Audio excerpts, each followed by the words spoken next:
Listen to your heart, tell me who you wanna be. We can always start to believe. Listen to your heart, tell me that you understand. Cause you are the one for me. If you just believe, if you just believe, if you just believe, if you just believe, if you just believe, if you just believe, believe, believe, believe, believe.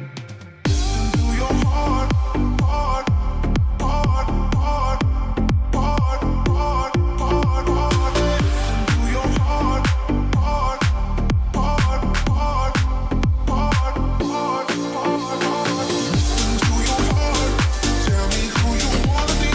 We can always start to believe. Listen to your heart, tell me that you understand. Cause you are the one for me. If you just believe, if you just believe, if you just believe, if you just believe.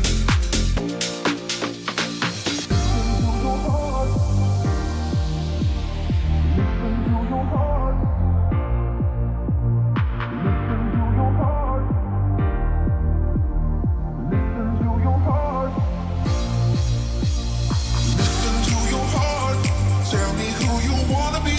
We can always start to believe. Listen to your heart, tell me that you understand. Cause you are the one for me.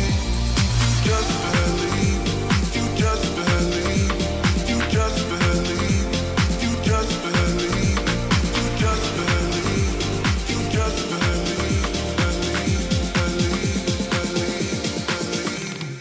Listen to your heart, heart, heart, heart, heart, heart, heart, heart. Listen to your heart, heart, heart, heart, heart, heart, heart, heart. Listen to your heart, tell me who you wanna be. We can always start to believe. Listen to your heart, tell me that you understand. Cause you are the one for me. If you just believe, if you just believe, if you just believe, if you just believe.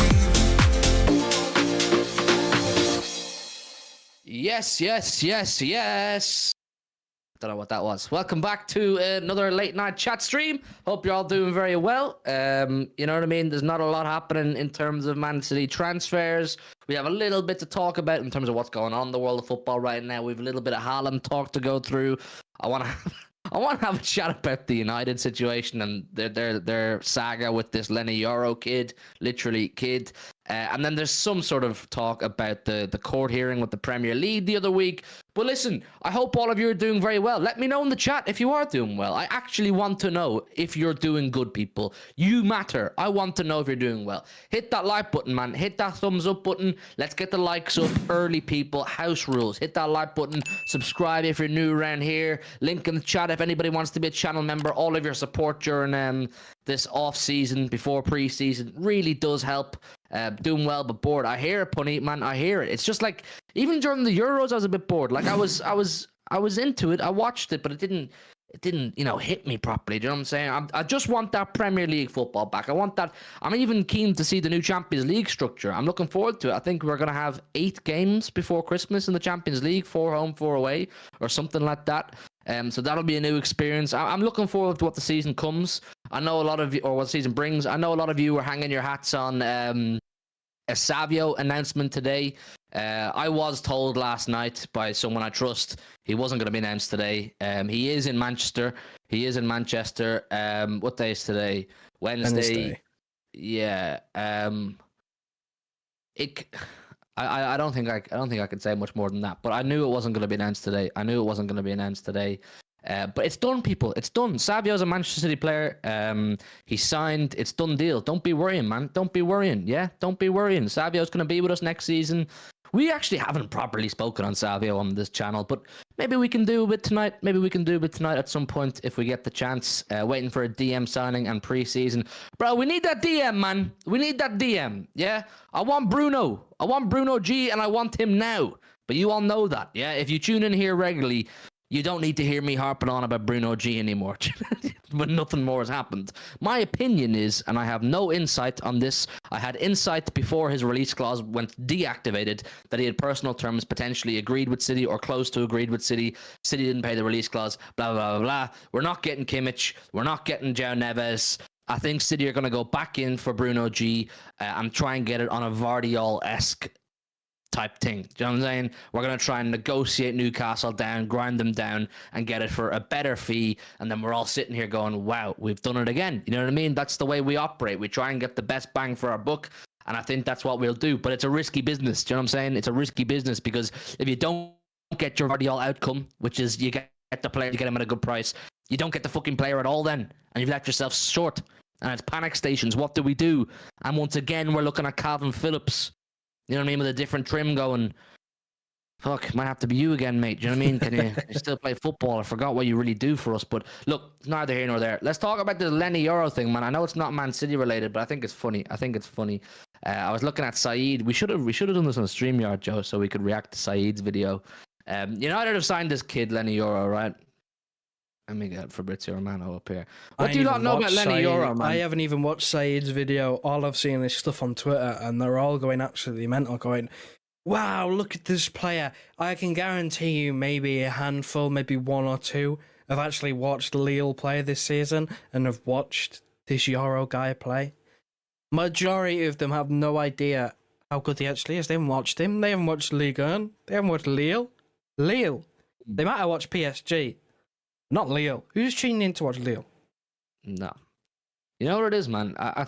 This isn't an actual quote, but I heard someone saying on another stream today that apparently Goldberg said Euro is now the best defender in the Premier League. I've seen Saeed. Let me get Saeed's video up here as well. I can't play it. We should have done this on the StreamYard so I could share a screen. Yeah, he said FSG out is trending, rivals rattled. Saeed sitting there in a pair of sunglasses and a baseball cap, licking his lips. And it just feels like deja vu, people. It just feels like deja vu at Manchester United. They always get so fucking giddy. Do you know what I mean? They all get giddy and they start dancing outside the stadium and they start saying how strong their lineup is and look at this connection and look at this defense we're going to have. Remember Varane? We had Varane coming in to play Lissandro and blah, blah, blah, blah, blah. And these guys were all meant to be the next big Beckenbauers and they never learn. They never fucking learn when to just go, right, we'll see how this kid does. He's 18 years old. They've spent, according to Romano, the document set for deal worth 50 million plus several add-ons. So apparently, I believe that can rise up to 60, 65, something like that.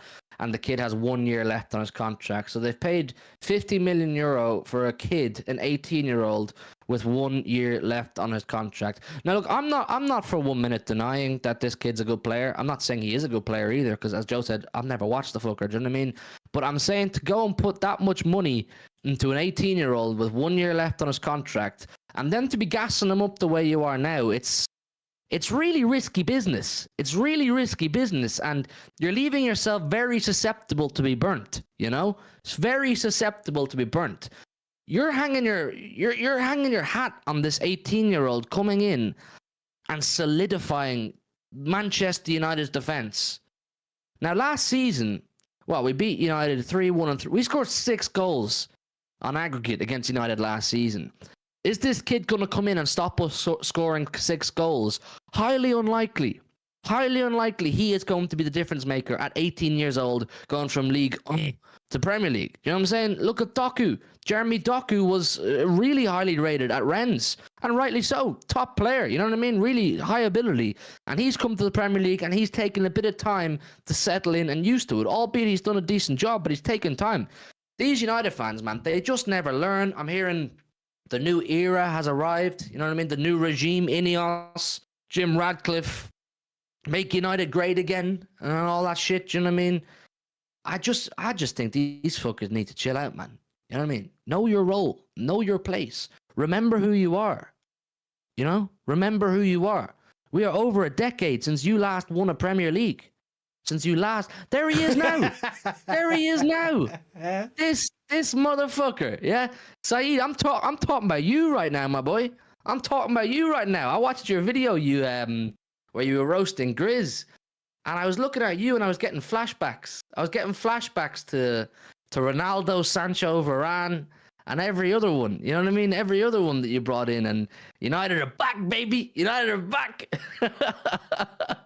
It's like when you have a season where you don't concede 6 goals to us, I'll take you seriously. Yeah, I'll take your signing seriously. I'll say, right, they're making tracks. If this time next summer we look back on the season that's upcoming and say United did not concede 6 goals throughout the season to Man City, I will say, you know what, fair play, Saeed. You've made progression. You've made progression. You're no longer getting spanked. You're just getting beaten. What do you think, Joe, man? What do you think about this? I mean, I've seen it a couple of times in the chat. I think I can't remember who said it. I've seen it a couple of times on Twitter. I think most of the excitement for signing this guy is more to do with the fact that they signed him ahead of Real Madrid. You know, they can say they beat Real Madrid to the signing of a player. By technicality, they didn't really, because Real Madrid put in a bit, from the little information I saw, was they put in a bid of like, I think it was about 30 million. And then when that got rejected, because of course it would be rejected, they said, right, we'll wait 12 months and we'll get you when you're free. And then United came in with the money and, of course, he's decided to go to United because regardless, it's still a step up from Lille. So I can understand why he's chosen to go to Man United now, because they're on the table now. But if Real Madrid, I can't help but get the feeling, if Real Madrid really, really wanted this guy, like really wanted him, they'd have pulled the trigger. They'd have pulled the trigger if they thought that he was like the next big thing. They would have pulled the trigger. I think the fact that they were willing to wait a year till he's free because 30 million bid was not enough to get him. They potentially thought, well, there may be other options in 12 months anyway. Like, it's not a desperate signing. Whereas United, they kind of need something because that defence last season, boy, they ended up with... They end up in centre-back, right? Johnny Evans and Casemiro centre-back partnership against Crystal Palace. They conceded 4. Like, they desperately needed defenders. Because Lisandro Martinez was basically out the whole season injured. And Varane was sort of in and out. But they ended up signing Johnny Evans as like a, 5th choice centre-back? To be like a leader. To be like a model for the younger players and add a bit of experience. And he ended up playing far more than anyone thought he would. So they clearly need a defender. But whether the answer is throwing in a 18-year-old French guy who no one's ever heard of, really, apart from this summer, I hadn't heard about, like, normally young players, if they have a good season, right, normally you hear about it on Twitter. I hadn't heard this guy's name until the summer. I hadn't heard his name once. So they've kind of just plucked him out of nowhere, and if they think that an 18-year-old centre-back is going to fix all of their defensive issues, then they got another thing coming, because it's not. We know firsthand that there's a big learning gap when coming from the French league to the Premier League. We know it. We had Doku, young player from the French league. He's, again, I think he's going to be really, really good. He's got a very high ceiling, but he was very much a raw talent, and a lot of the things that you can do in the French league, you aren't doing in the Premier League. Like, you're just not. So I ain't going to say it's a bad signing, but I'm not going to say it's a good one, because I just don't know. But I don't know why they're getting so excited, because I've seen even a couple of Arsenal fans point out, when Saliba came over, Saliba was the original, Mbappe of centre-backs, wasn't he? That was the tag that he got given. He came over to the Premier League at 18, played majority of his football in the under-23s. I think he got loaned out once or twice, and then he came into Arsenal when he was sort of, 20, 21. So we obviously know there's a bit of a learning curve there. So I don't think he's going to come in and make a massive difference. I could be wrong, but I don't think he is. And I think that you've paid £50 million for a guy who isn't going to make an instant impact. It might take a couple of years to actually get this guy going and actually, reap the rewards of signing him. And by that point, you know, what state's the Man United team in? Is there a new manager potentially? Like, what other signings are they making? Like, the signings that Man United are making, I don't know why they're getting so goody. You see that Xerxes guy as well? They just signed for Bologna. He's Weghorst's backup at national team. He's Weghorst's backup at national team. They signed Haaland, who scored, 9 career goals the season before, realised he probably wasn't good enough yet, and then signed a guy who's got 11 career goals in Serie A. What's the fucking point? What are we doing here? Why are they getting so giddy? They've signed... You know, their 2 number 9 signings have scored a combined 20 goals in their first season in Serie A. It's just they're getting giddy. I think it's because they're making signings, and they're just happy that Ineos, new owners, were back. We beat Real Madrid to a player. I don't think it's actually anything to do with the ability.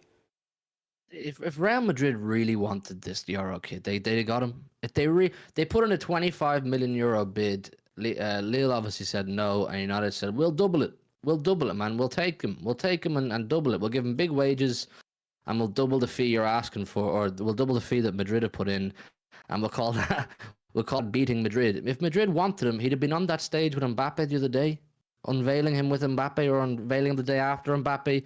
If they really wanted him, they'd have got him. That's the fact of the matter. So let's not do this now. Let's not do this. Let's not pretend that United all of a sudden has a bigger pull than Real Madrid. And I'm seeing this. I'm seeing this on the timeline, people. Manchester United has a bigger pulling power than Real Madrid. You don't. You just don't. You don't. They're a shambles of a football club for the last 10 odd years, more than 10 years. And they have to build, and they've built incorrectly now for a number of years, and now they're trying again, which you have to do. You have to keep trying and trying and trying.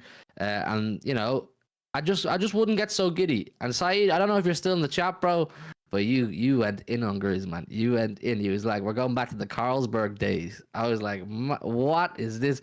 What is this level of foolishness? What is this level of foolishness from a Man United fan? Fucking hell, bro. Hit that like button, people, man. Nearly 100 people here. We're not on 50 likes, man. We're not even on 50 likes. Hit the thumbs up button. Double check you've hit it, man. And subscribe if you're new around here. We're going to keep chatting anyway. I just find it funny. Look, I'm not going to slate this Lenny Euro kid because he's not put a foot wrong yet. You know what I mean? He's not done anything wrong yet. But if you're going to hype him up, I'm going to watch him. I'm going to watch him. I will tune in. I will watch. And if he messes up, I will be there. And I will be ready to analyze that. Because if you're going to gas this kid up, we beat Real Madrid. You know? The best centre-back in the Premier League, and he hasn't even kicked the ball. The best up-and-coming centre-half in the world. You're going to put all these labels on my man? We're going to watch him like that. We're going to hold him to these standards, yeah? Like Hungarian Steven Gerrard vibes. That's what we're at, yeah? Grizz has had some stinkers, hasn't he? Because remember, we were all so cautious with Doku to bring him up again. We were all so cautious going, he's raw, give him time, he's seen flashes. Grizz, I think it was like match day 3 or 4, Grizz was calling Doku one of the best wingers in world football, like in Europe at the moment. No, Absolute fucking hooner. Absolute hooner. I don't know where we plucked that one from.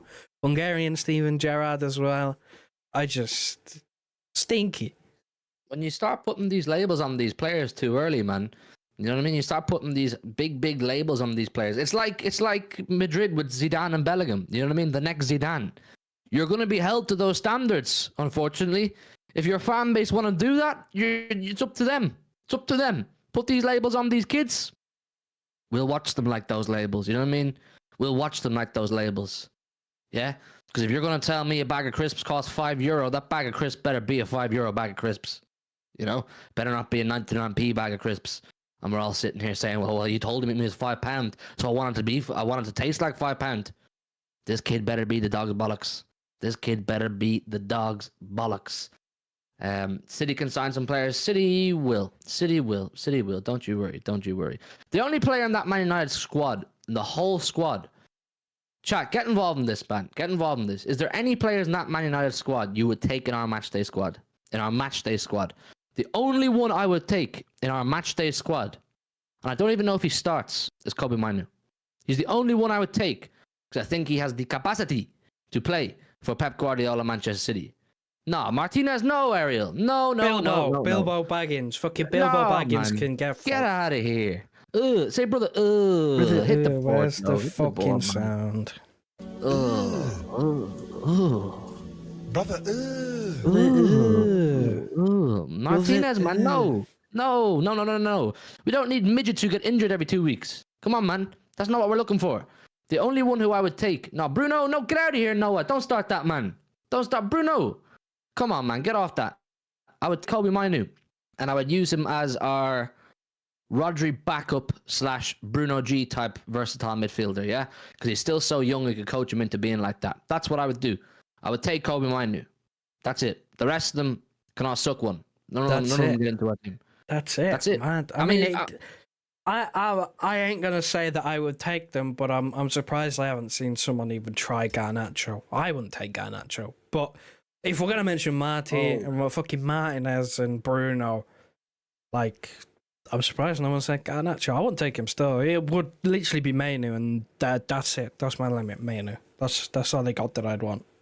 I take Doku every day of the week over Garnacho. Every day of the week. No, not Shaw. The man's always injured. No, Pardo, come on, man.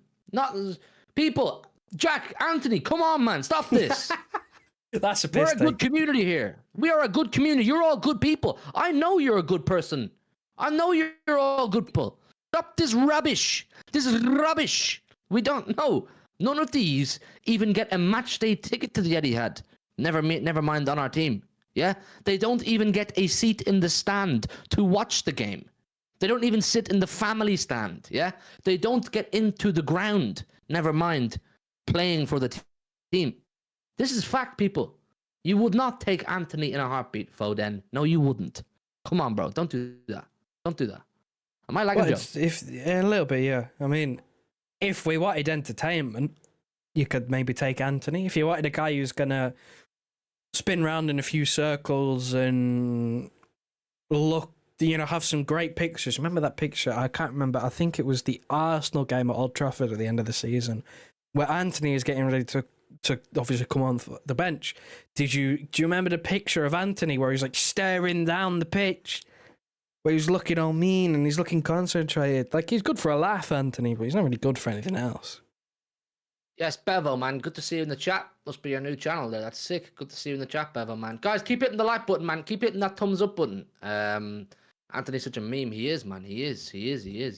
So they've signed this Zersky kid, and they've signed who is Zersky, man? Who's Zersky? I want to learn Zersky. He was supposed to be like the next thing at Bayern, I'm pretty sure. Pretty sure that was where he was first. And then they loaned him out and he ended up at Bologna. And apparently had a decent-ish season. I mean, Bologna finished... I'm pretty sure Bologna got Champions League football, if I'm not mistaken. So, by all accounts, decent season from that Bologna team. And there's a few players from that team that people are interested in. Arsenal are dragging their heels at Calafiori. But United have pulled the trigger on this Xerxes guy, and I have no idea how good he actually is. People are saying that he's, like, big, like he's physically big, like he's like 6'2", but he's got tech, like he can dribble, he's a bit skillful, but I can't help but get the feeling, and I said this before, they signed Haaland on the back of 9 goals, and they realised that he wasn't ready to be the main number 9 at Man United, because the guy he just wasn't involved, barely got a kick, and he'd end up subbed off most of the time. And they've signed a guy who has a pretty similar record in terms of goals and is a pretty similar age. And like you said, is Weghorst backup at international level. And they had Wout Weghorst at Man United. Who did he win Champions League with? Zersky. Who did he win Champions League with? Bayern. Did he? He was in the squad. He didn't play. Before we continue, LFC Side at the soundboard, Joe. LFC Side with the one gifted member. Big up to you, Si, man. It's always a good night when you join the building. Great to see you, my brother. Who got it? Ed's Mancunian Therapy got it. Make sure you thank Si. He's a legend in these parts, man. Si's a legend around here. Big up to you, Si, man. Always good to see you. All I will say, Si, is Professional Idiot gifted 10 last night. So you both are neck and neck for who's the king of the members right now. Do you know what I'm saying? You both are neck and neck, but you're both a pair of absolute legends. Anyway, this Zersky kid, yeah, so he's won a Champions League, man. He's won a Champions League, but Without he playing. played Bayern. He played 37 times for Bologna last season and scored 12 goals and 7 assists. That's not bad by all accounts. Do you know what I mean? It's not bad by all accounts, but at 23 years of age, with those numbers and his lack of experience, is he the kid you want to come in and, I don't know, boost Haaland, take over from Haaland? I don't know. I'm not too sure. Maybe he'll bang. I don't know. But look, the point is, people, yeah, United fans are stupid. That's just it, really. and you didn't need these overreactions to transfers to come to that conclusion either. But we have finally arrived firmly at the conclusion. If you need more evidence, here it is. They've got gassed over an 18-year-old centre-back, which none of them have watched, and a 23-year-old striker who was deemed not good enough for Bayern Munich. Yeah. Yeah. No, look, it is what it is, man. United fans are just stupid. I've no context to that. Just stupid. Sorry. I'm being so bad right now, right? Look, they just need to relax, man. They just need to relax. Yeah, we'll see what happens, but I still fancy us. Look, they may beat us on Community Shield Day, and this Zersky kid may score, and then, we'll hear all about it, and then the Premier League comes along when it matters the most, and all of a sudden... Nunes. It's Nunes again, isn't it? It started with Nunes again. Yes. He's gonna score, they're gonna beat us, they're gonna rub it in our face, and then come the season end, we're gonna rub it back and go, well, where's all the goals now, eh? Where's all the goals now? That's it always happens. It's going dry, man. It's going dry, hey. But look, we're gonna stop talking about United, man. It's been half an hour. I don't want to give them any more airtime, but big up Saeed though. Good to see you coming in. Guy says, United fans are excited, but they still got Ten Hag there as their manager. Look, Southgate's on the market, man. Southgate's looking for a job. Southgate, you're the one. You still turn me on. All that good stuff. Do you know what I'm saying? Bring back Southgate. Make Southgate great again. Big up Noah, member for 4 months. He says, this is for my boy Eddie. We need steady Eddie. Eddie ain't going nowhere, Noah, man. Eddie's not going nowhere by the sounds of it. I saw someone in the chat a second ago. I tweeted about the Euro thing, 60 million. Some United fan just goes, gigantic nonce to me because I'm laughing at how much they paid for fucking Euro. They're an awful bunch of people. Do you know that? They're an awful bunch of people. But look, Eddie's not going anywhere, man. Eddie's not going anywhere. No, don't you worry about that, my bro. Let's talk about Haaland, man. Let's talk about Haaland. I feel like we haven't spoke about Haaland in a long time because he's not been involved, has he? He's not been involved in the Euros. He's been chilling. He's been meditating. Big Steve messaged him after he was meditating, asking him, is football coming home? Haaland said yes. Didn't come home. So Haaland, you're a big fat liar. But it's okay. It's all right. It's all right. We'll move on from that. It is what it is. Let's talk about his contract, man. Let's talk about his contract because Tommy said that similar to Haaland, City has a list of renewals priorities, and Rodri is also wanted done before this year is out. They know how Real Madrid schmooze begins via national team and their media. We've known for a while, man. We've known for a while that both Rodri and Haaland are priorities. Rodri, Haaland, and Foden are kind of the 3 priorities as far as extensions go for Man City. But I think this is a good time to try and nail Haaland down to a new contract anyway. You know what I mean? Like right now, try and get it done ASAP because there's nowhere for him to go. You don't want it to get to a situation where Haaland starts getting the vibe there might be a club that suits him, and all of a sudden his contract's running down or that release clause lowers in value, which I think it does as the years go on. And someone can snipe, you know what I mean? Someone can snipe. I want to keep him locked down. But the fact that matters with Haaland, chat, people talking about him using Man City as a stepping stone for Real Madrid, it's not a stepping stone for Real Madrid because he ain't going Real Madrid. Haaland will never play for Real Madrid. I'm saying that right now. You can clip it, you can bookmark it, you can hold it, you can bring it up if it ever happens, and you can paint me all over the internet. Erling Haaland will never, ever play for Real Madrid. I'm so confident of that right now. So confident. That's not me saying he will never leave Manchester City. I just believe he will never play for Real Madrid. Because all of Haaland's prime years, which Real Madrid would be interested in taking him for, Mbappe's there. Mbappe's there. Vinny's there. Rodrigo's there. Goulart's there. You know what I'm saying? They've got plenty of big hitters there that Haaland, it's not within Haaland's interest to be going and playing in the same squad as them. So where does he go? And as Dar says, his release clause does lower each year, so we need him to extend the value ASAP. So strike while the iron is hot. Strike while the iron is hot, man. I've no doubt that this summer, maybe during preseason while they're away in America, they will begin discussions or at least loose talks with Haaland and his dad or his agent, whoever that is now, about the possibility of an extension. That we've kind of talked about it and teased it for the best part of a year now, or 6 months anyway. But you know what I mean, Joe? Strike while the iron's hot.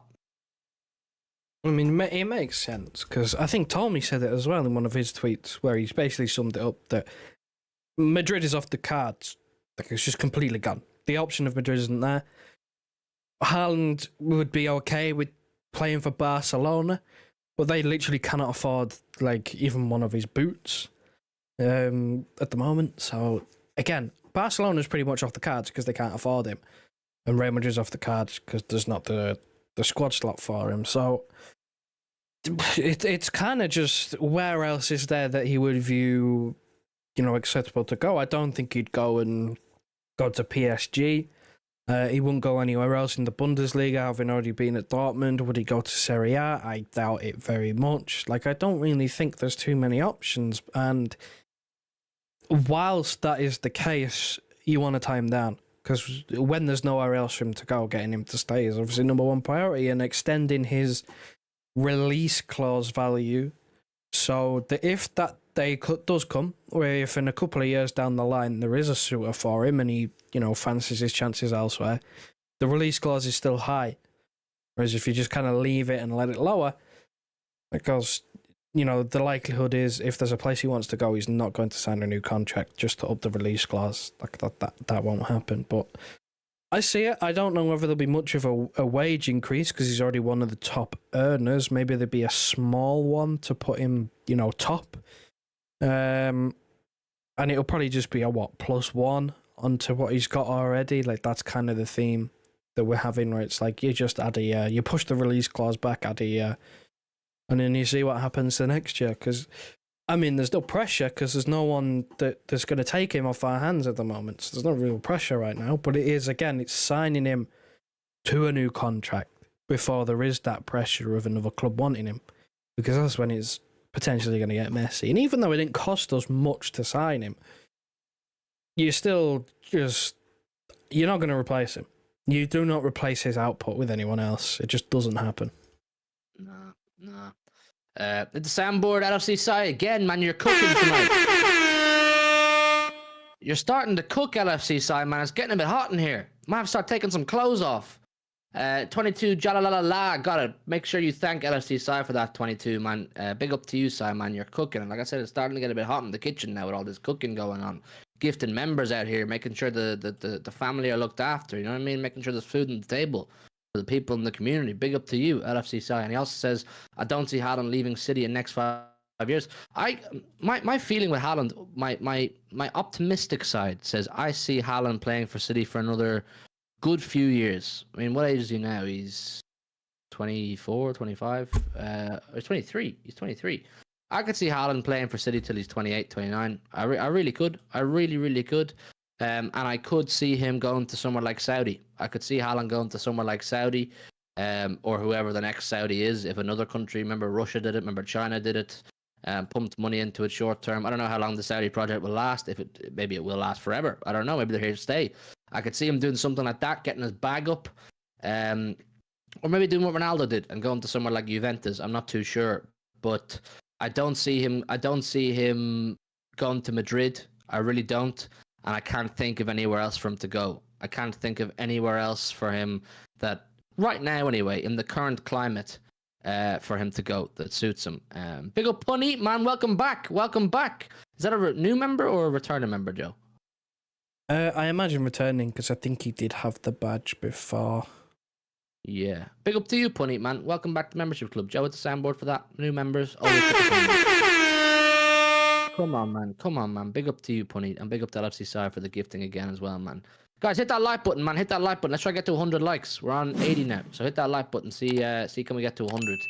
But look, with Haaland, I think it's good that the club have a list of priorities. We're looking at Haaland. I'm going to talk about Stones in a few minutes, Faraz. Trust me, I'm going to talk about Stones He's got a release clause of 173 million pounds right now. That's for this summer. That's active this summer. Next summer, it will lower. By how much, we don't know. It could go down to 100 next summer. And all of a sudden, it becomes a lot more tempting for clubs. And some clubs may spend their whole budget and be willing to spend their whole budget on that. For Haaland for 100 million, you don't know. But City, in my opinion, needs to try and get him on a new contract between now and next summer. Keep that release clause high. Keep it ticking over. He's currently on £375,000 a week. Contrast to popular opinion, he is actually on £375,000 a week, which is £25,000 a week less than Kevin De Bruyne. I could see Haaland being boosted up to 400, maybe 450 at a real push.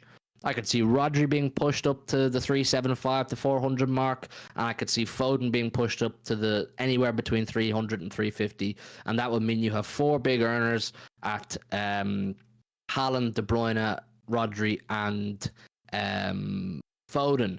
But then you also have the conundrum of the fact that Jack Grealish is currently sat on 300 grand a week. His went up to 300 grand a week from 250, and Bernardo is also on 300 grand a week. So it's something City, if they want to hold on to these top players, they're gonna have to push the boat out a little bit. This is a new situation for us, where our players are really sought after. You know what I mean? People would love the opportunity to snipe at our players. Rodri is one that I would be concerned about. If you don't lock Rodri down and keep him totally satisfied, and by totally satisfied I mean finding him a backup, a sufficient backup, as well as paying him more. Definitely paying him more. He's currently on 220. Yeah, he should be up at 350. You know, with the Spanish media, the way he plays for Spain, with a few of the Real Madrid players, they'll be in his ear. You know, you'll have a lot of people in his ear. I believe he's from Madrid as well. Real Madrid will... I could see them chancing their arm for Rodri, you know? I could see them chancing their arm for Rodri, who currently has... Yeah, he's contracted till 2027 as well. So next year, he'll have 2 years left. That's at a point where, you know, it's sticky conversation. So the Rodri one, Joe, is also a bit of a concern. You know, these are players that we need to tie down and give ourselves the comfort. Oh, it's funny you mentioned Rodri, because I've just seen Kimmich in the chat again. Every time I see Kimmich, a bit of me wants to die inside. Because there's no links. I'm sick of talking about this guy. There's no links. Please, put me out of my misery. I know he'd be a good signing. I know that we should potentially be linked with him. There's no links. I'm quite frankly just kind of sick of talking about a guy who I know we're not going to sign. Again, the piece of news came out the other day that he was going to stay till 2025 when his contract's up. So, yeah, I'm sick of talking about Kimmich. Well, Rodri, I think he's my main one because, again, like you said, when a player gets to 2 years left on their contract, that's when it becomes crunch time. That's when you make your decision. When there's 2 years left, you either extend or you sell.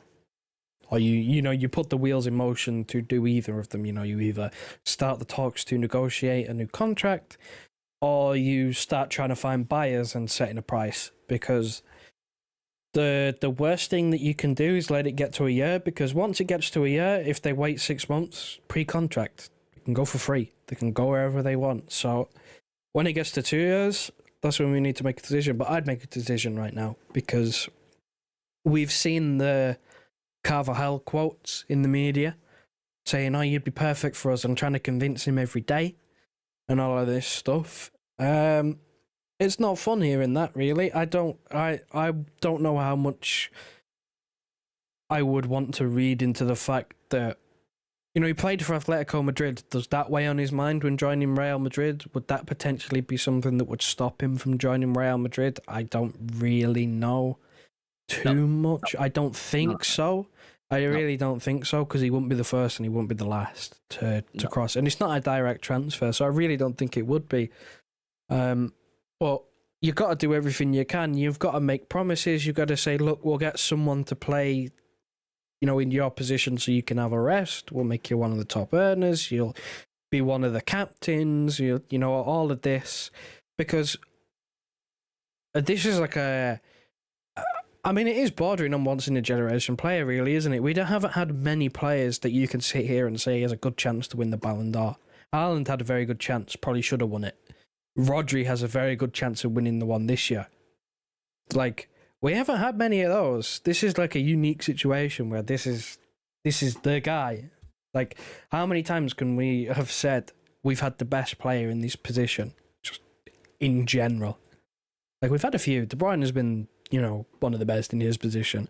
You look at, again, Haaland, you look at Aguero was one of the best. Was he ever the best?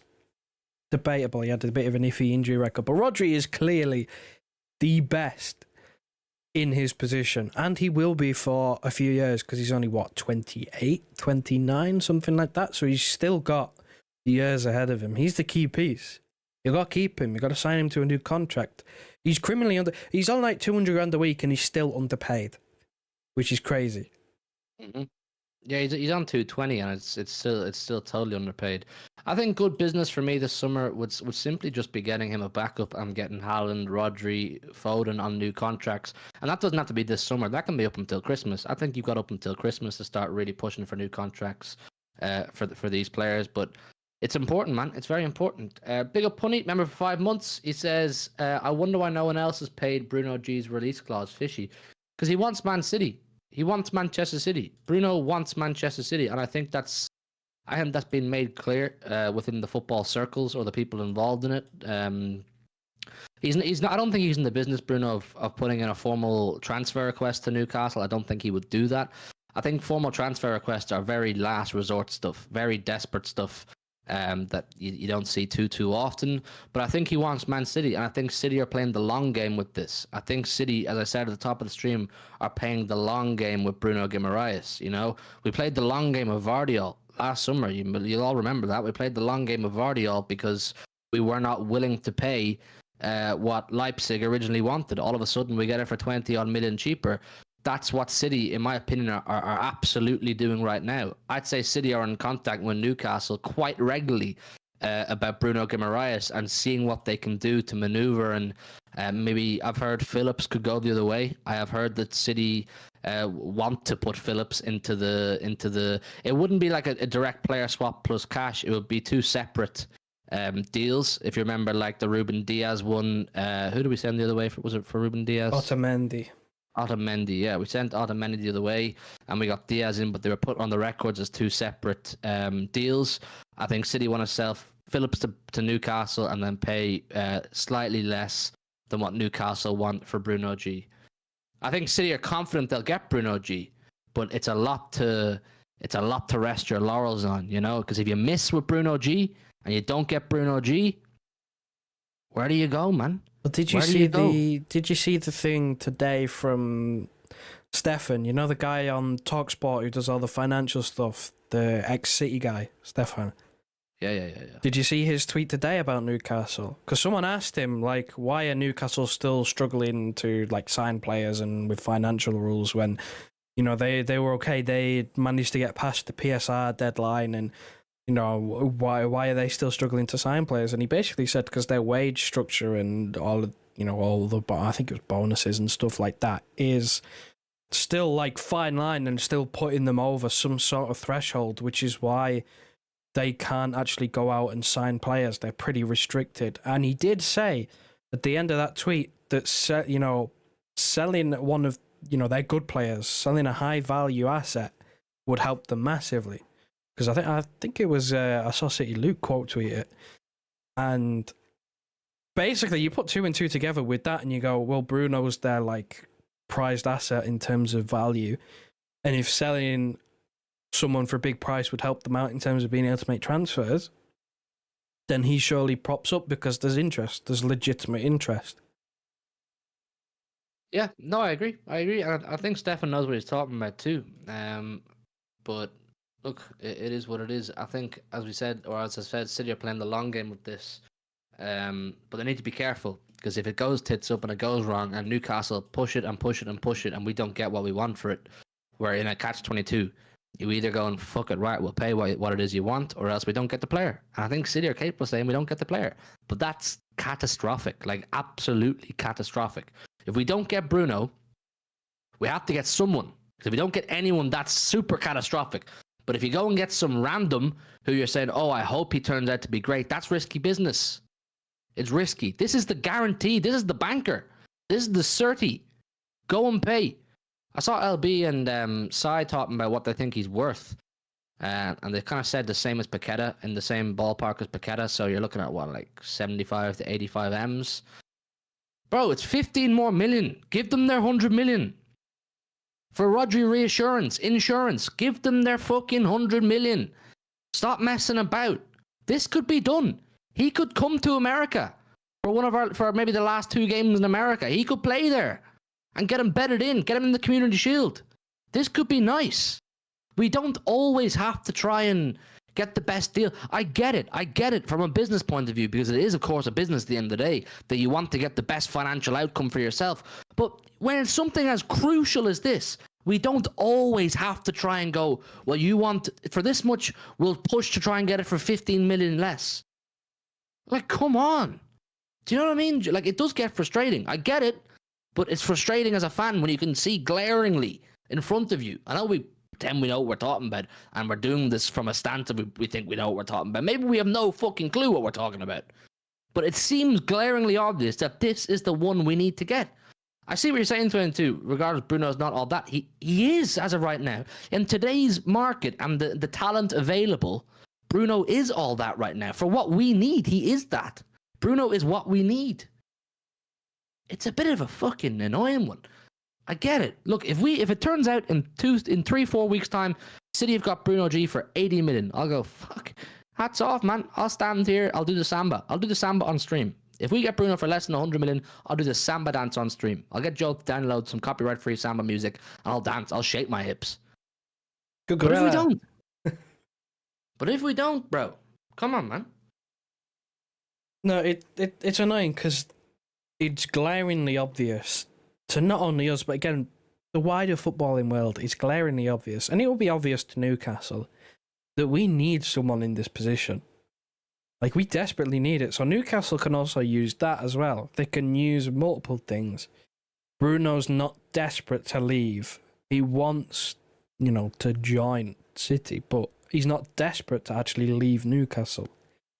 Like, when you mention his preferences in terms of what he wants, all summer the only thing I've heard is City is top priority, then it's stay at Newcastle, then it's go anywhere else. Like, it's City or Newcastle for Bruno. But he's not too pushed on leaving, so Newcastle can use that because he's not going to kick off. Newcastle can use, I'm pretty sure he's got a decent length still left on his contract, and his release clause just expired, so they can use that. And then they can use the fact that they know, and everybody knows, we need a backup to Rodri because we don't have one. True. That isn't named Calvin Phillips. They can use that and go, right, extra 10 million. So they can use all of those and go 10 million here, 10 million there, and 10 million there.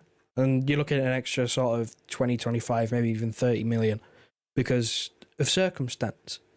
Now, if we had Calvin Phillips and he was playing all right and he wasn't, playing how he was, which is slow and sluggish and always behind and just completely useless, essentially. If Calvin Phillips was decent, then maybe it wouldn't cost as much. Maybe we could get, a bit more of a swap going on. But they know that that's a hole in our squad. So they can use that and basically go, well, you need this, and he's not desperate to leave. So they can push us. They could push us Leipzig probably tried to push us a bit with Vardiol, but we managed to get it done because I don't know what happened there. I really don't know what happened with Vardiol. I don't know how we managed to pull that one off. Still to this day, I don't know how we managed to do that. Masterclass. It is, but this is different. Newcastle are not in a position where they are desperately trying to sell. They would probably... I'd say they'd like to sell maybe a couple or one of the big boys to make some cash so they can sign players. If that is the case, and their wage structure is putting them over some limit and they need to sell to buy and they're a bit restricted, then maybe they do view selling someone as maybe, or selling a couple as maybe not such of a bad idea.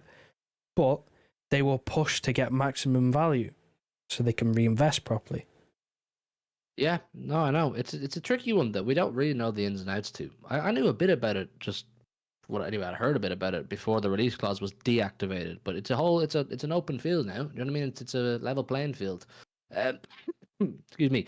Side of the super chat says, I think City need one new right back, one centre back, and one midfielder. Stones is injury prone, and City can't depend full season on Akanji as right back and Diaz needs a solid season. I agree, Diaz needs a solid season. I don't think we're desperate for a right back side. I don't think we are, to be honest.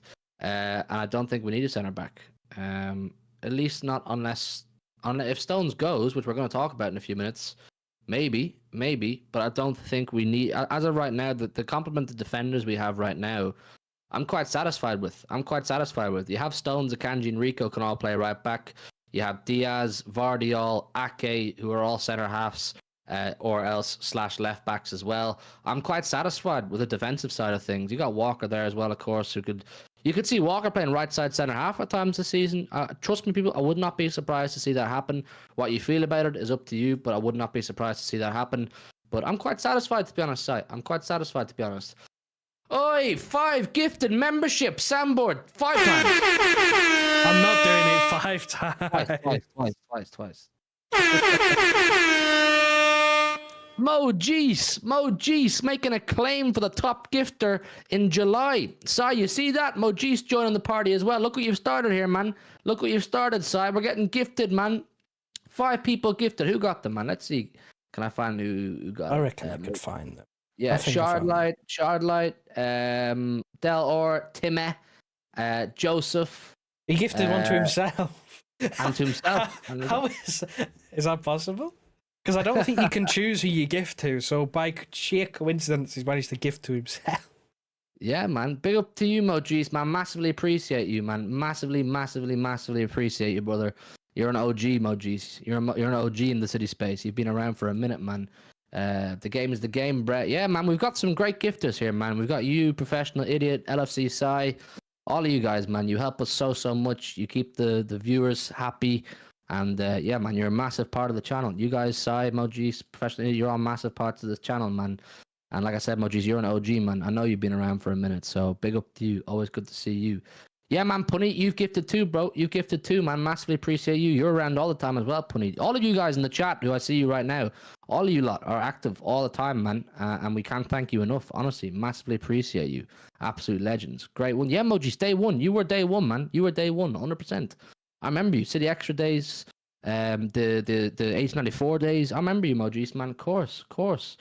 And then Yash, big up Yash, says, love the way you represent us as City fans in the Big Six. Oh, man, thank you. I get a lot of stick, man. I get a lot of stick in the Big Six, but it warms my heart to see things like that. I appreciate that, Yash, man. Thank you so much, honestly. I love doing the Big Six. I love representing City in the Big Six, and once the City fans think I'm okay, I'm never going to be Big Steve. Do you know what I mean? Big Steve's he's a special guy. He's a special character. So I was never going to be Steve. I was always just trying to be myself. And that's all I ever will be. So that means a lot, man. That genuinely means a lot. Oi, Sai with the hit the board twice, Joe. We got 5 on it. You Saeed OG fans will know that. We got 5 on it. 5 more gifted, you know. Not more Saeed getting Havoc. giddy. Not more Saeed getting giddy, man. Fuck's sake, we had this.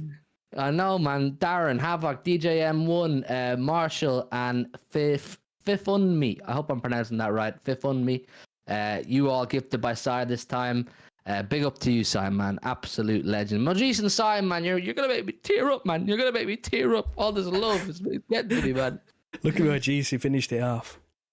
Can we play you every week? We got 5 on it. Can we play you every week? Who was that? They beat like Norwich or something 5-0. Leeds. They beat Leeds 5-0 or 5-1 or something, and they just they got so fucking ahead of themselves. Oh my days. Oh man. You'll be Steve once you go bald. I'm on the way, 22. I'm on the way to going bald, but I might have to make a little trip to Turkey. See all these gifted memberships? Yeah, you're going to fund my hair transplant. That's what you're going to do, man. When my hair fully goes, I'm going straight to Turkey. Or I might try to find a sponsorship or something. And yeah, we'll see. I always see comments on the Big Six subscribers criticizing Hugh for not being like Big Steve. It's proper weird. Hugh will only be Hugh. That's it, man. I'm only going to be myself. If you don't like it, it's kind of a you problem. You know what I mean? The day Turkish tells me I have to leave is the day I'll know I've done something wrong. But until then, it is what it is, man. It is what it is. I like doing it. Are you ordering EAFC 25? Probably. He looks dead. If I'm going to be honest, I've seen the trailer. There's a new paid membership inside the game as well. I think it's for Ultimate Team. only, I think. So it's not for like clubs, but it just looks dead. It looks dead. I don't know, man. Like, I don't know. Maybe me and Joe play a lot of clubs together, but other than clubs, like, I don't play anything else. You know what I mean? I don't play anything else, but I'll see. I'll let other people buy it first, and I'll see how it looks. So we'll see, man. We'll see. Yeah, big up Sai, man. Big up Sai for the 5. Big up Mojis for the 5 as well, and big up Yash for the super chat, man. Right, let's chat about John Stones, man. Let's chat about John Stones for a few minutes because can someone tell me where I can find? Or maybe I ain't seen it. I checked. Told me City Extra and City Report, and it wasn't on there. I didn't check Tone. I didn't check any of the other just general transfer news. It's a Saudi report, man. It's a Saudi report. I can't find it though. No one's aggregated on it, but it's a Saudi report. Some Saudi reporter or some Saudi outlet saying Al Ittihad anyway. I can't find the actual thing, but it was Al Ittihad want to sign John Stones. Sheik posted it. Can someone tell me where I can find it properly? Sheik who? Yeah, apparently Al Ittihad want to sign John Stones for 25-30 million. With Sai. Yeah, I know LB find it with Sai. I don't know where LB finds these things, man. He's rapid with it. John Stones is currently on $250,000 a week and contracted till 2026, so he's 2 years left. It doesn't surprise me, man. It doesn't surprise me that Saudi or maybe other clubs are sniffing around because he's only got 2 years left. So I wouldn't sell John Stones personally. I really wouldn't sell John Stones. Look, he had a hard time with injuries last season. He's had a few seasons where they're bad with injuries. Obviously, the back end of the treble season was the best period we had with him because he was consistent. But I'm just not quite ready to say he's done and he's finished because of those injuries. I really think that if we can... Look, he looked fresh, he looked fit, he looked good at the Euros. I think Stones was decent at the Euros. He looked match fit. If we can keep Stones at that level throughout the season or for most of the season, you can never expect a player to never get injured and to not get injured at all or miss a game here or there. But if we can avoid calamity like last season, Stones is huge, man. Stones is absolutely huge for us. He's everything that we need in a defender, and you know what I mean. He could be a Rodri helper. City could view him as a Rodri helper or a double pivot to Rodri or stepping Rodri or Stones back in midfield would be just. It would give me a excuse to fucking, you know what I mean, the image in your head. But Stones in midfield, it just does things to me, man. It's special. So I'm not ready to give up on Stones, man. I'm not ready to give up on Stones.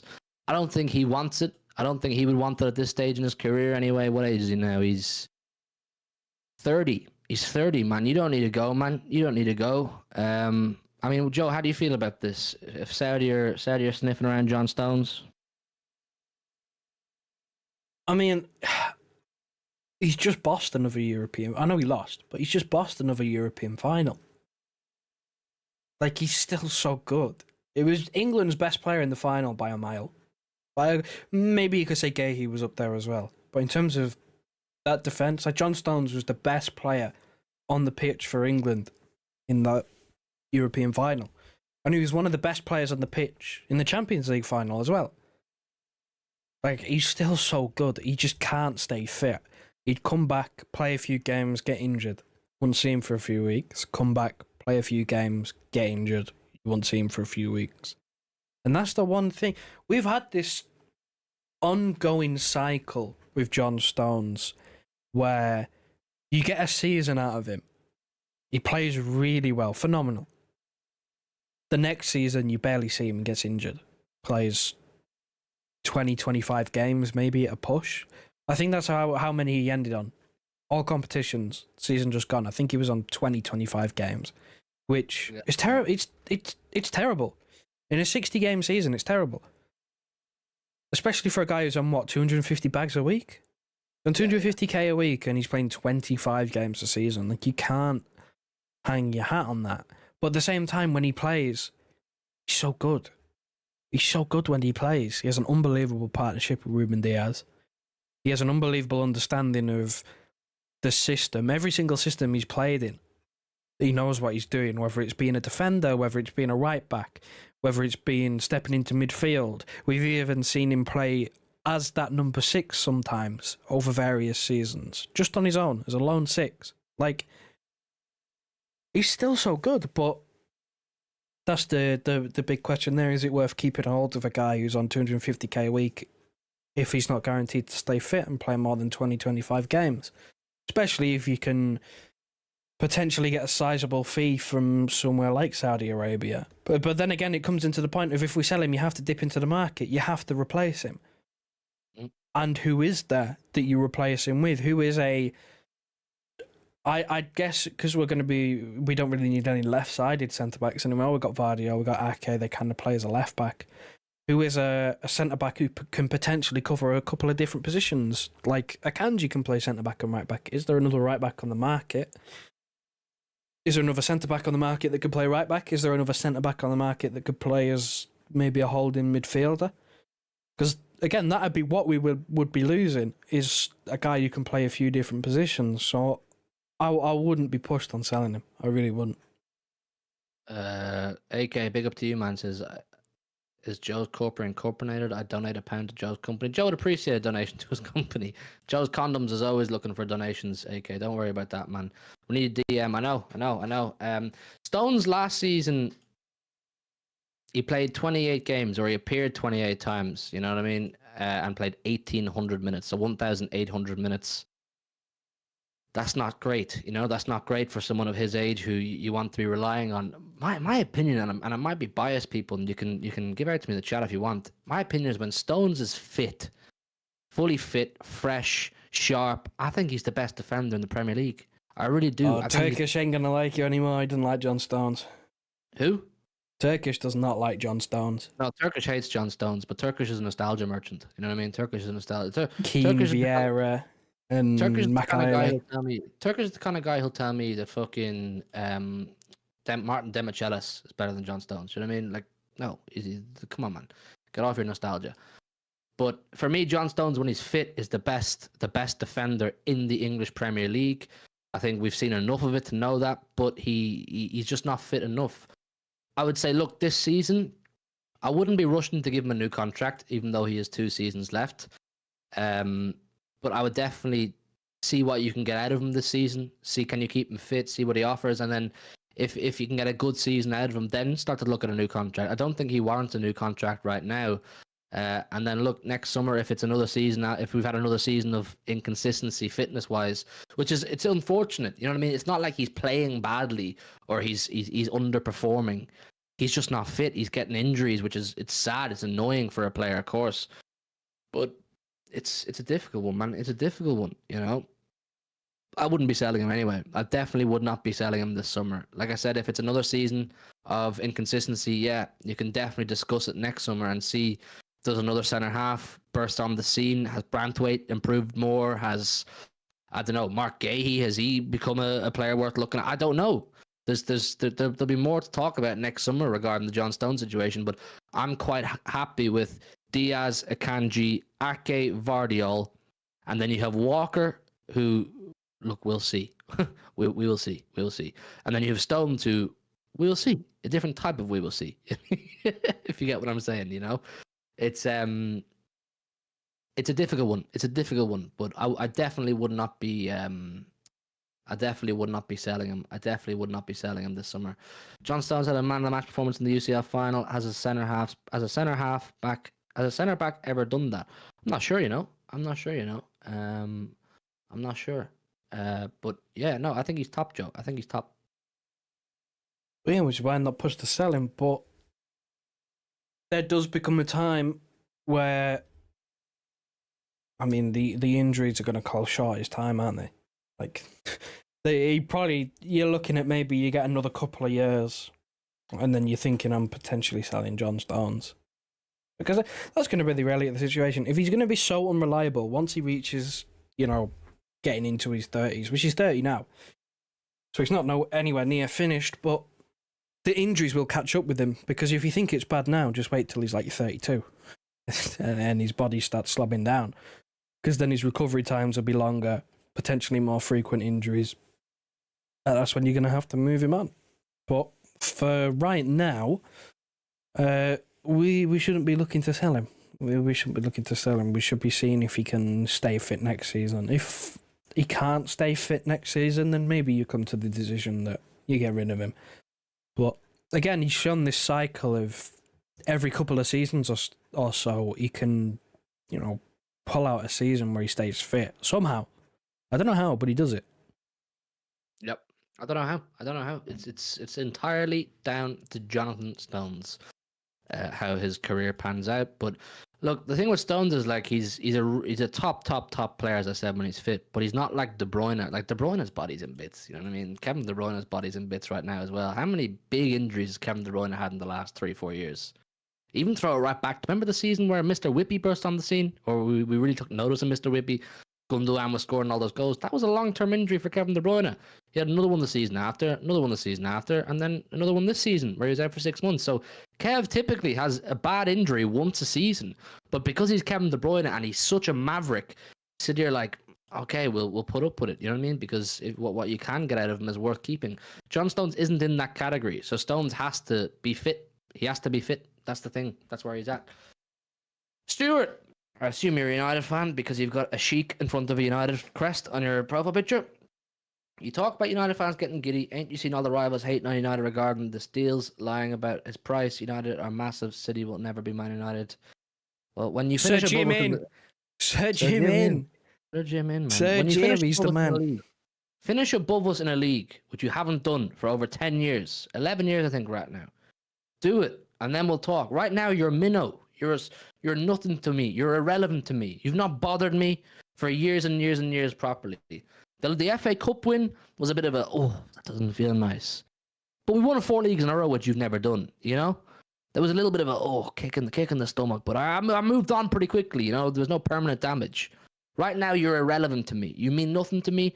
I don't think about you. I don't worry about you. You don't scare me.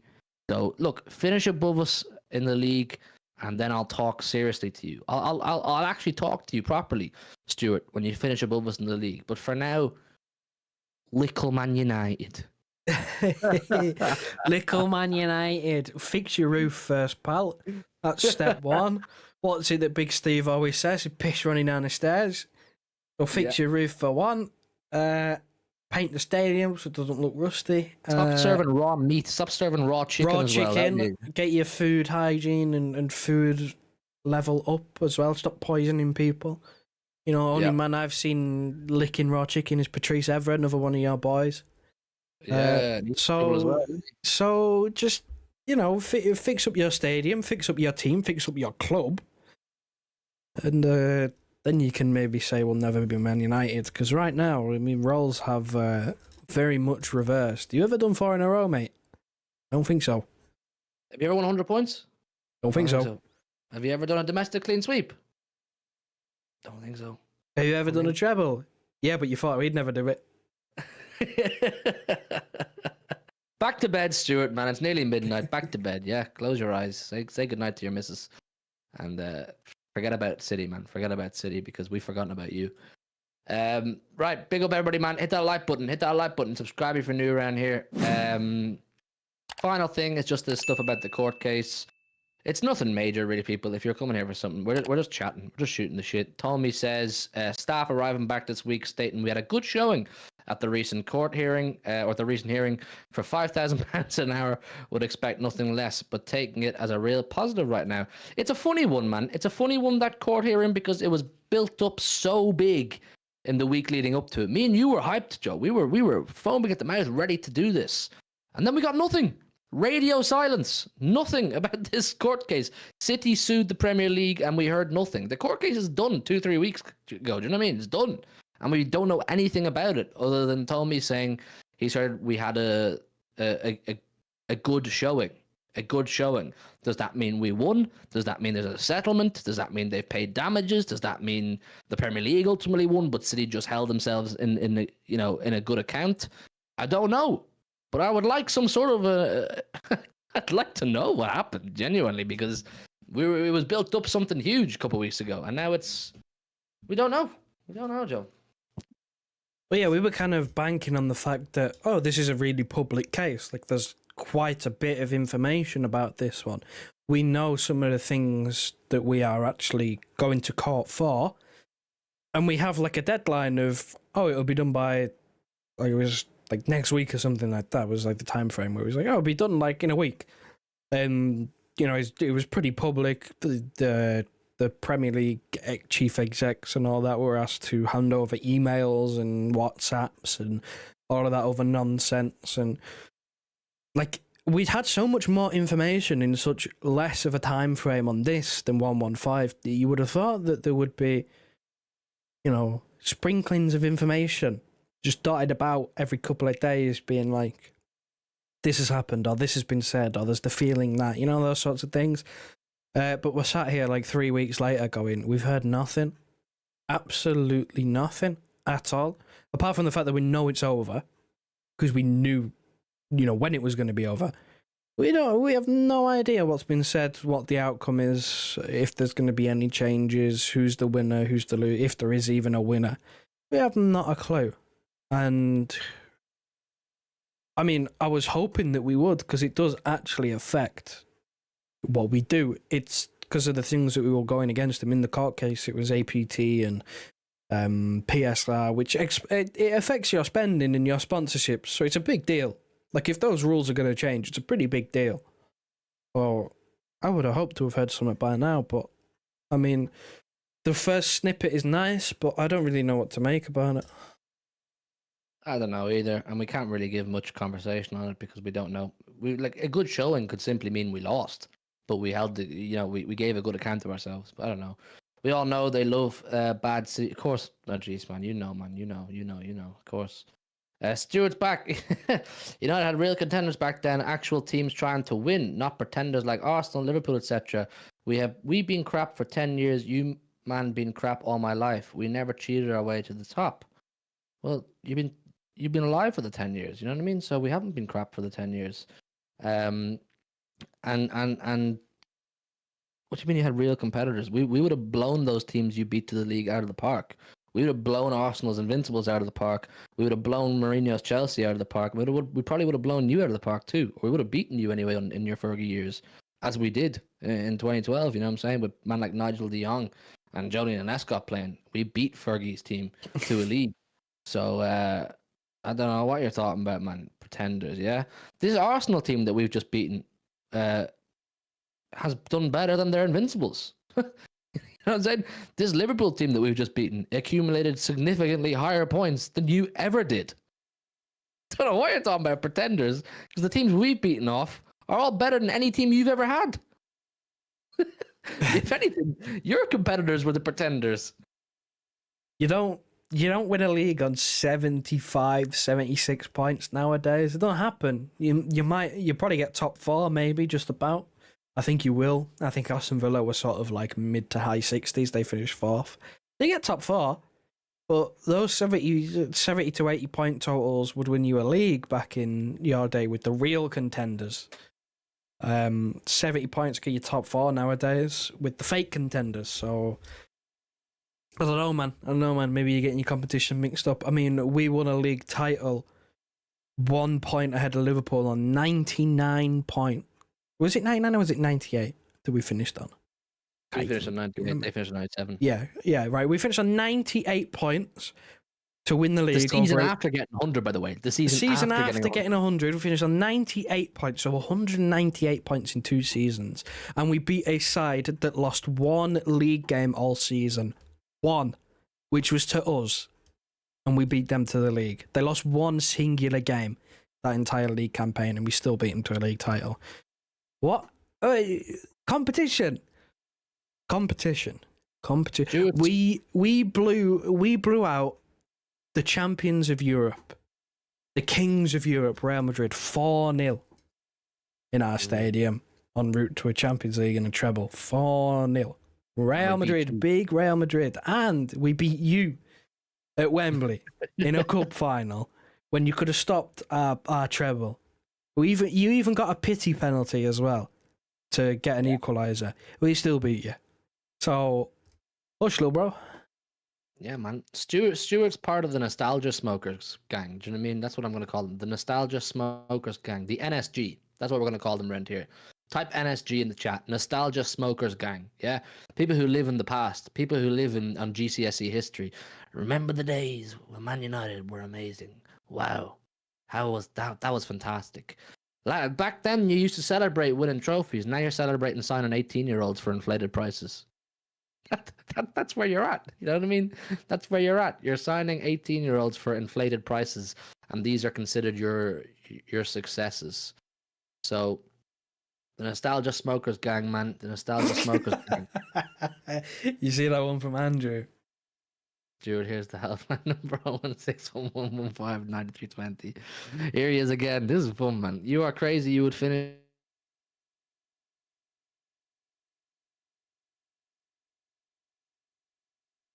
He's gone. I think he's gone. I hope it's not me. Nah, broski's gone, innit? Oh no. Wonder if he'll be back. I'll read it out anyway until he comes back. You are crazy. You would have finished 4th back then. Yeah, you wouldn't win it with 75 points now because it was harder back then. The Invincibles was 10 times better than this Arsenal you just about beat. You... the competition was better, which is why you finished on lower points. Hugh's stream couldn't even take Stuart's waffle. Yeah, emojis, man. His stream sick of it. He couldn't take it. I don't really know what to make of that. So you get less points because your competition is better. But you win probably, 6 league titles in sort of 7-8 year span? Like, 75 points nowadays gets you top 4. Top 4. These sides now are so much better. It's nostalgia. These sides are so much better, so much tactically. They're better set up. They have better players. They wipe the floor with most old school teams because they're not technically brilliant. We said this the other day. You said this the other day. That he went back and he watched Thierry Henry's Arsenal, and the games, like the actual football, was diabolical. Like, the football there was terrible. It was just lump, lump, lump, lump. They'd kick lumps out of each other. They'd, hoof the ball up. And then every now and then you get a player who was, Thierry Henry, one of the best players in Premier League history, would, go on a solo run and stick it in the back of the net, which, like, it's more individualistic than tactical. These sides nowadays are so much better set up tactically. They wipe the floor with most teams from that gone era of just individual brilliance. Like, that's just the cold hard truth. So you sitting there in your little nostalgia bubble going, this player's better than this player and these teams were better than these teams. Listen, you didn't win 4 in a row, you won 3 in a row. Still a good achievement, but not quite good enough. You didn't reach 100 points. You didn't clean sweep domestically. You won a treble, said no one else would ever do it, and here we are, we've won a treble. Listen, man, sometimes you just gotta hold that. We ain't shit now. In 10, 15 years, you'll probably look back at this era and go, wow, how good were they? How good were they? You probably won't. You probably just call us cheats still. Cookie, I've been hacked. You've been hacked. Bro's internet just turned off. No, listen, at the end of the day, you'll look back in 10, 15 years, and this is history. This is history in the making. I know it's a saying that the club have used before, but this is history in the making. You have history from a bygone era of 75, 80 points wins you a league title. Is he back? Is Bro back? I'm back from the dead. I'm back from the dead. He's been hacked. Stuart got him. Stuart got him. Bro, my Wi-Fi just shut itself down completely, and my monitor locked itself. Can you hear me fine? Yeah. I could hear you fine. Yeah. Yeah, my monitor turned off. My Wi-Fi shut itself down. It was fully like I was being hacked. People, I was kind of panicking there for a second. I thought the Matrix were coming to get me or the Illuminati or something, and then I realized it was just Stuart. Fucking hell, Stuart. Right, I think he sent something else in here. Listen to what I'm saying. If teams are better back then, not just competition, just the overall league, you drop more points. It's not rocket science. His point is you win the league title with like 75 points back in United's day because every other team in the league is better and you drop more points. That was his point. The teams now are worse than they were back then, which is why you don't drop as many points. To which my point to that was, teams nowadays are so much better set up tactically that those smaller teams with inferior players get swept aside most of the time because football has evolved, and that those tactical, changes throughout eras of football, if you go and set a team from nowadays, the setup that they have now, and play against the team from, you said this the other day, didn't you, when you said you were watching old Arsenal games with Thierry Henry and them, man, where it was just kicking lumps out of each other, and then Thierry Henry had come out with a moment of brilliance. You set a team from today up against that Arsenal team, Arsenal gets swept aside because teams nowadays are tactically better set up and they know what they're doing. There's patterns of play. It's a team effort rather than just individualism. That's, my whole point towards it. You drop more points because you relied on individual brilliance, and United had all the best players back in the day, so they just won most of the games and most of the league titles. That's just how it happened. I mean, how many times did they break the transfer record? Like, they just had the best players and just out-soloed everyone pretty much, because tactically it's not like it is today. Yeah. Every team spends millions on sports and science. Doctors now prime meal plans and rest analytics compared to Rooney drinking himself to an early retirement. Not even close, Stuart. Stuart, man, you're getting cooked here. People are spitting facts. The streets have spoken. The streets have spoken. You're talking rubbish, mate. I'm sorry. I'm sure you're a good guy deep down, Stuart, but you've been cooked here. I have 5G now, How wild is that? I used to not be able to get 5G on this box, yeah? And now it shut itself down and it's come back as 5G. He has been well and truly hacked. Someone's given me 5G. Evening, Martin. Good to see you, my friend. Hope you're doing well. Stuart, I booked the psychiatrist appointment for you tomorrow morning. Go sleep. It was 4G before they cut me off, and now it come back on, Briggsy, as 5G. Yeah, man, I don't fucking know, but I've got 5G now. Look at me, people, yeah? This is what all your super chats and members have done. You made me rich with 5G. Yo, big up Vodafone. What else do we need to talk about? What else is going on in the world while we're here? I've nowhere to be anywhere anytime soon. What's going on in the world, people, that I need to mention? Martin, what's going on, man? Give us some ITK stuff here to work with, Martin. We need don't forget the sun cream. Yeah, Martin's off to America. How are you feeling about preseason, Joe? You looking forward to it? I mean, yeah, a little bit. Maybe not as much as I would a normal preseason because half the players are missing. But be nice. I know I was kind of looking forward to seeing Savio, but now that I know he's not going, it's kind of a little bit of a downer. Because I quite like to see what he's about before the real football starts. See exactly what the plan is more than anything. Because that's what preseason is. Finding out where you can play players, what systems you can use, and where you can use certain players to complement others. Like, that's what preseason is. And the fact that we're going to go into the season just cold on Savio and just kind of just be like, fuck it, put him in, see what works, then... I mean, it's fine, but I'd quite like to. I would have liked to have seen him in pre-season. At least, see him in the shirt and see, exactly what the plan is. But I guess we still got some big hitters. Haaland didn't go on international duty. He'll be there. Oscar Bob, Jack Grealish. We're still going to have a few heavy hitters. Apparently, Grealish is in the best shape that he's ever been in. So, potential big season cooking. Potential big season on the horizon. So, I'm excited. Few young players in there as well. I know Piplup would be happy with the young players. But apart from that, I mean, it's calm. We're playing sort of similar teams that we played the last couple of years, where it's some of the bigger boys in Europe.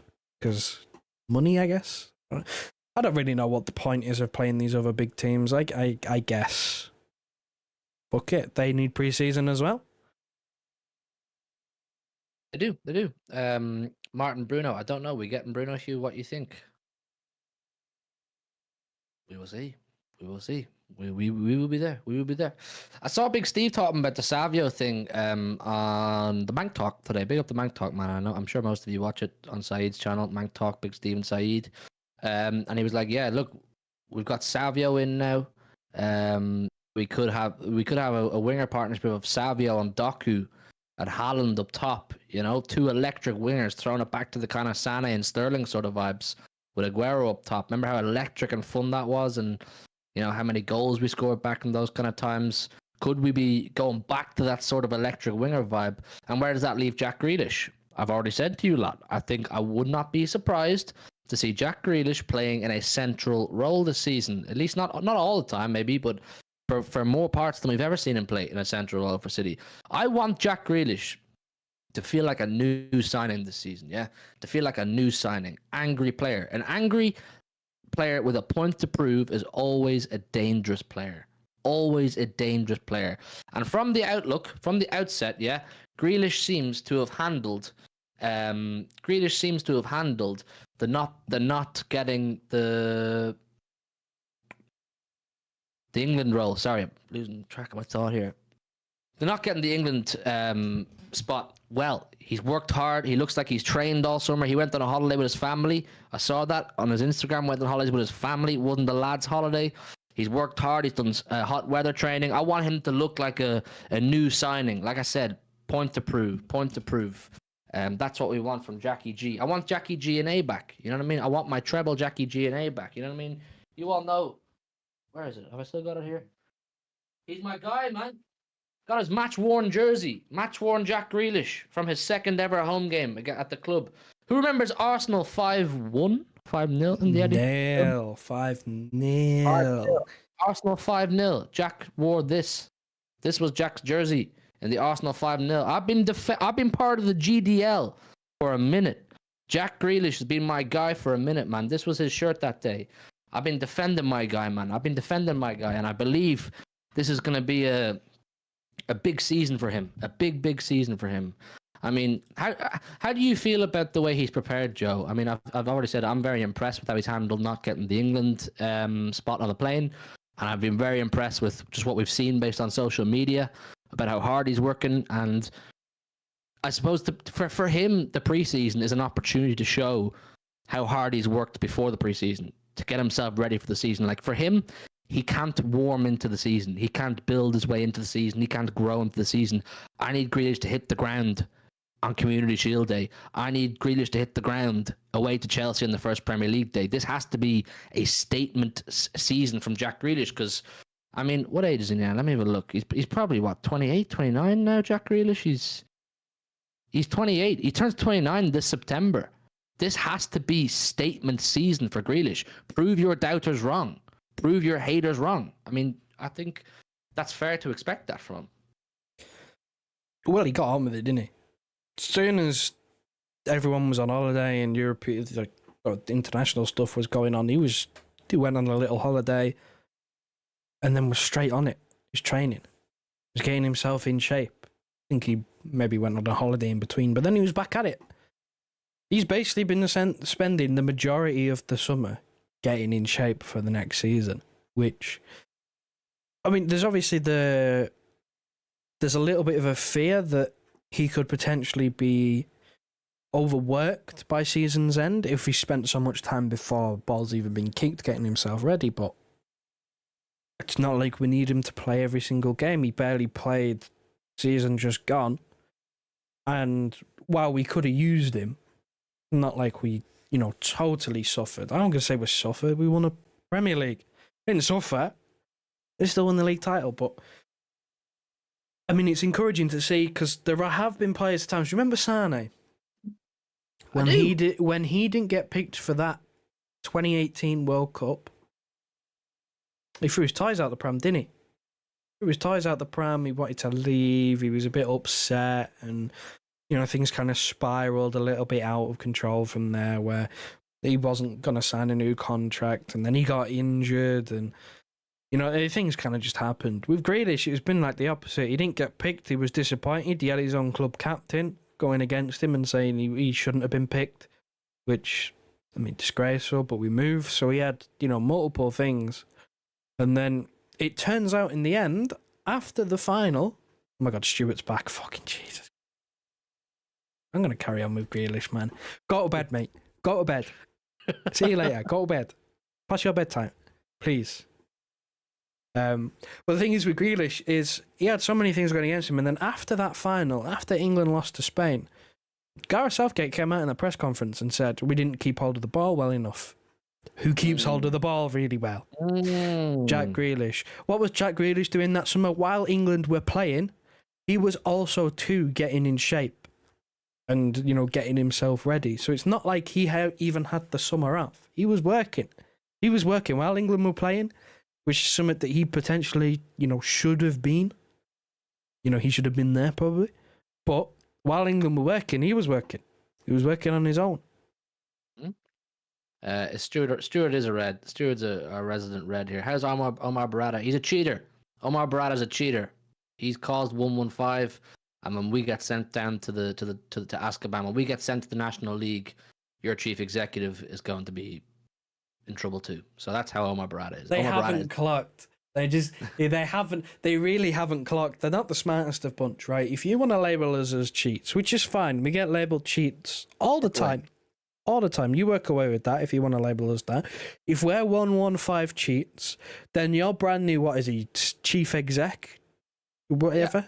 Yeah, your brand new chief exec was our head of sponsorship deals, which is a massive part of 115. So if we are cheats and therefore guilty and sent down to the Shadow Realm, then your new chief exec is just about as guilty as everybody else. And you now no longer have a chief exec because you've hired a guilty man. You didn't think that one through. So how is Omar Barada to you now, Stuart? You walked into that one, Stuart. I can't lie. You walked into that one, man. You walked into that one. But yeah, look, it is what it is. I'm looking forward to preseason. I'm looking forward to. What was it you said at the start of the stream? They're stupid. United fans are stupid. Stupid. 150k a week for an 18-year-old. Man, you had learned. I know, Martin. We spoke all about this. United are back. United are back, baby. Sir Jim Ineos. Oh man, it's been a while since we got to dunk on United and got to laugh at them, but it feels nice, man. It feels nice. Big up, Stuart, man. You've given us a good laugh tonight. Right, we're gonna wrap it up anyway. We've had a long stream, man. An hour and a half. Still good numbers here. Still about 100 people here. 127 likes. That's great. If you haven't done so, double check that you've hit the like button. If you're watching on playback, hit the like button. Subscribe if you're new around here. Become a channel member. Support the gang. Big up Sai for all your gifted. Yash for your super chat. Sai for your super chat. Mojis for your gifted. Ponits for your membership. Noah for your 4 months. Yeah, man, big love tonight, man. Big love from the community. Big love from the community. Massively appreciate you all. I know it's boring for you lot this time of the year. I know it is, man. We all want more entertainment and more stuff to talk about, but me and Joe are just vibing. You know what I mean? We're just vibing. Anything we want to talk about, we'll come on here and talk about it. Anything I hear, I'll always tell you. Likewise, Martin on his channel. I went on Martin's channel last week for the first time, had a great time. But yeah, listen, you guys make these streams fun. You guys make these streams during the summer fun. And I promise you, I will repay you with loads of content. We will repay you with loads of content when the Premier League is back, when Champions League is back. And we're looking forward to it, man. So make sure you're subscribed. Get locked in. It may get busier while I'm away. It usually does, Martin. It usually falls at the worst times, doesn't it? But yeah, listen, big up. Big love to all of you, man. Massively appreciate you all. And yeah, man, look after each other. Good night and God bless. Wrap her up, Joe. Listen to your heart. Tell me who you wanna be. We can always start to believe.